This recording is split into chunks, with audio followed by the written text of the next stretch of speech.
Hello everyone, it's me Rizzyrez, and this is one fact for every single Ben 10 alien. Now, looking at all your comments from the previous videos that I've done of where it's one thing for every single alien, I am going to be doing all of Ben's aliens, plus all the ultimates, plus the reboot aliens, plus Eon, because apparently some of you guys just wanted me to do Eon, so I guess I'll do him too. Remember that all the facts I'm saying in this video are taken off of the Ben 10 wiki, which is the most trustworthy place to get Ben 10 facts from, so there's my source of information.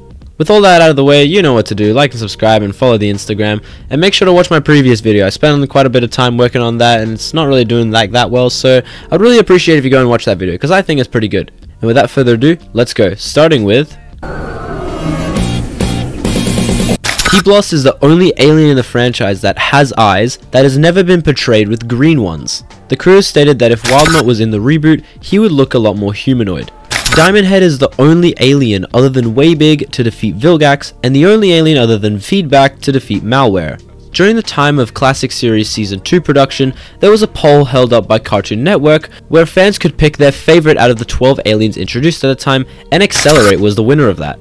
Grey Matter was the first DNA sample added to the Omnitrix, but he was not from Azimuth or Albedo. Stinkfly was the first of Ben's aliens that he named on screen. Richard McGonigal says that Forearms is his hardest voice to do, and apparently he beat Nolan North for the role, you know, the actor for Nathan Drake. Ghost Freak was the first of Ben's aliens to repress Ben's personality.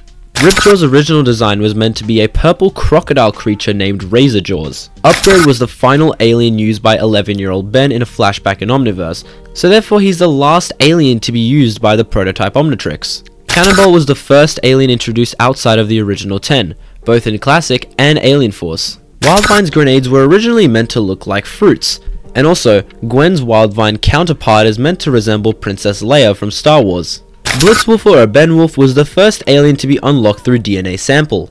Apparently, Snero or Ben Mummy can perform magic Egyptian-like curses, but apparently Ben can't stay Snero long enough to learn them. Frankenstrike was one of the many aliens that was meant to be in the reboot, but he was scrapped to be in the reboot because Shockrock was created for plot purposes. Upchuck is the only alien to have a known subspecies that Ben can use freely and switch in and out of. Argai was the first alien that was unlocked off screen. In the show, and as stated in UAF, Ditto is Ben's cutest alien. Arctiguano's design is based off of one of Upchuck's scrapped concept arts. Buzzshock was not available in Ultimate Alien, but he appeared in a non-canon comic.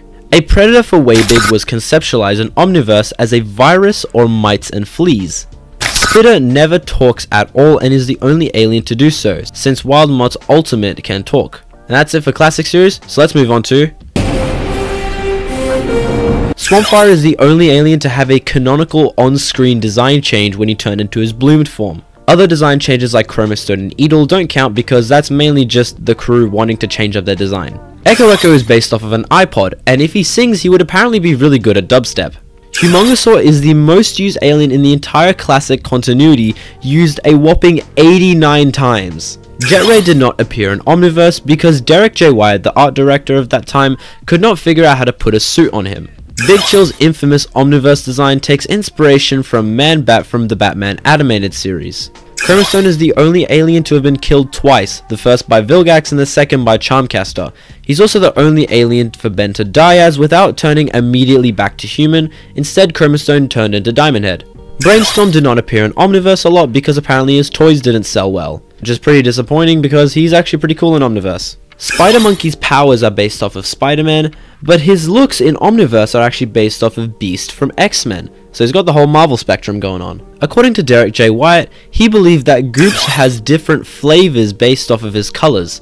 Ben's Goop is kiwi flavored, Albedo's Goop is raspberry flavored, Muck or Ben 23's Goop is blue raspberry flavored, Bad Goop is licorice flavored, Mad Goop is sour orange flavored, Nega Goop is black pepper flavored, Benzaro is grape flavored, the Argetrix Timeline Goop is peach flavored, and Gwen 10's Goop is strawberry flavored. This is probably one of my favorite facts from this list, I gotta be honest. If Derek J. Wyatt could go back and redesign Alien X, he would have given him clothes, and he's also the only alien out of the original Alien Force 10 to not be voiced by D. Bradley Baker. Lodestar is the first alien used by 16-year-old Ben in Omniverse.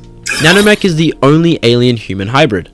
Wrath is Yuri Lowenthal, Ashley Johnson, Paul Idings, and Eugene Sun's favorite alien. Water Hazard is the first alien to be physically scanned by Ben, because the Monsters Aliens was done accidentally.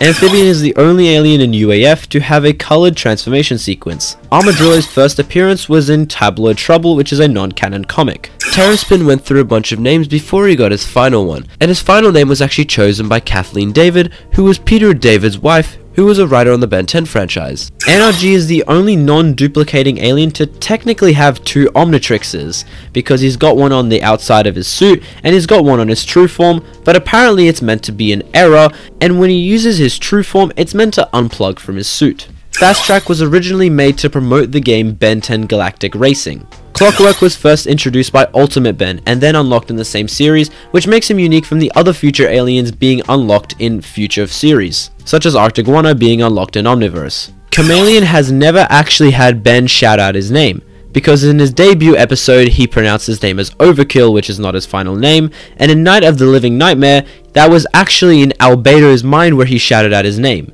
Edor's concept art depicts him with 4 arms and a horn similar to the one appeared in Omniverse. However, when creating his concept art, Derek J. White actually wasn't informed of his eating abilities. Apparently, Jury-Rig is able to dismantle Cybertronians from Transformers. That about does it for UAF. Let's move on to... Shock Squatch was the last alien that Man of Action had a part in creating. Feedback was the last alien used in the classic continuity, and he was also designed by Dave Johnson, which is the original character designer from Ben 10 Classic. There is a huge life-size Lego statue of blocks in the UA that won a Guinness Book of World Records. This was done in October 2012 after 15,556 people took part in building it, and it took around 240,000 blocks. Apparently it took 570 hours to complete, and it was designed by Kevin Cooper from KC Designs. This is the alien that actually inspired this video. Gravitac was actually scrapped from the reboot because apparently he would be too powerful. Skurd is able to give Ben crash hopper legs in human form, but apparently they would be so springy that Ben wouldn't be able to control them. Ballweaver was inspired by Pokemon designs and the way that their creatures look. Pesky like Upgrade, is voiced by both Tara Strong and Yuri Lowenthal. However, in this case it's in the same series, although the first time it was Yuri Lowenthal because they didn't think they would use Pesky again, and then it changed to a regular voice by Tara Strong. The reason I mention this is because Tara Strong and Yuri Lowenthal are both versions of Prime Ben. Mustache was meant to be in Ben 10 Omnicharge, a VR Ben 10 reboot game. I literally have never heard of this game until I was looking at this video, and apparently it came out after Ben 10 Power Trip, and I've actually played that game. Every time Ben transforms into Worst, it was unintentional. Kickenhawk went through many names before he got his final name, such as Kachicken, Chikikin, Chikikin, and Kichikin. I'm glad they went with Kickenhawk. Ben 23's version of Topic named Frightface was pulled so low in his universe that he was only used once. Supposedly, Bullfrag is Ben's most handsome alien. Look, the Ben 10 wiki is the most trustworthy site, alright, so I still trust it on this. Atomics is the only Omniverse alien to be unlocked by accident, and it was actually done by Azimuth. Gutrock can supposedly make gases from any comic book, which means that he should be able to create Ace Chemical's laughing gas. Vampire is the last alien introduced in the classic continuity. This is a pretty well known fact, but I had to bring it up. Now that about does it for all the classic continuity aliens, but we're going to run through the Ultimate, Eon, and all the reboot aliens as well. Ultimate Swampfire was Derek J. White's favorite Ultimate, and believed that it looked a million times better than original Swampfire. Sorry Derek, but I'm gonna have to disagree with you on this one. Ultimate Spider Monkey is the only Ultimate form to have a different voice actor than its original form. Ultimate Humongosaur is the only Ultimate to appear in 3 of the Ben 10 series, being Ultimate Alien by Ben, but then an Alien Force and Omniverse by Albedo. If Albedo were to have Ultimate Big Chill, he would have had cold weather controlling powers according to the crew to give him some sort of difference from regular Big Chill. Despite appearing in the first season of Ultimate Alien, Ultimate Cannibal is not playable in Ben 10 Cosmic Destruction. If Ben were to transform into Ultimate Echo Echo while being cloned as regular Echo Echo, all of his other clones would transform into Sonic Discs. Despite being in the show prior to this episode, Ultimate Wildmutt did not appear in the Ultimate Sacrifice. There's no real reason for this, it's just an error. We all know regular Way-Big is a reference to Ultraman, but Ultimate Way-Big is based on a different type of Ultraman called Ultraman Dyna, whereas the regular one is based off of Ultraman Taro. Apologies if I got any of this wrong, I'm not an Ultraman fan. Eon, alongside with Spitter, have never been used by Prime Ben since Race Against Time is not canon. It was actually conceptualized though to be canon in Alien Force, but they scrapped that. Shockrock and his species exist in the classic continuity. Slapback is the only reboot alien to not be used twice in his debut episode. Gax is the shortest alien name in the franchise. He actually ties with NRG, but NRG has 3 syllables while Gax has 1. Overflow is not the same species as Water Hazard. In fact, they're even from different planets. But Duncan Rouleau compares their differences like panthers and jaguars. And finally, Surge is the last alien introduced in the reboot, and technically the last alien introduced in the entire franchise. And that about does it. That is one fact for every single Ben 10 alien, and this time I made sure it was every single one by including all the weird ones that you guys make comments about. Hey look, at least I don't miss out on Spitter on these videos. I make sure to include him. That about wraps it up for this video. What did you guys think of these facts? Because, well, I didn't make them, so you can't actually get mad at me for this one. Let me know how many of these facts you knew and how many of them actually came to a surprise to you. I feel like some people didn't know a lot of these facts. If you guys like this video, make sure to hit like and subscribe in the comments, follow my Instagram. I'm trying to do some updates on there, but don't really know how to use Instagram. And yeah, that's all that we got for now. So I'm Rizzyrez, and until next time, I'll see you later. Peace.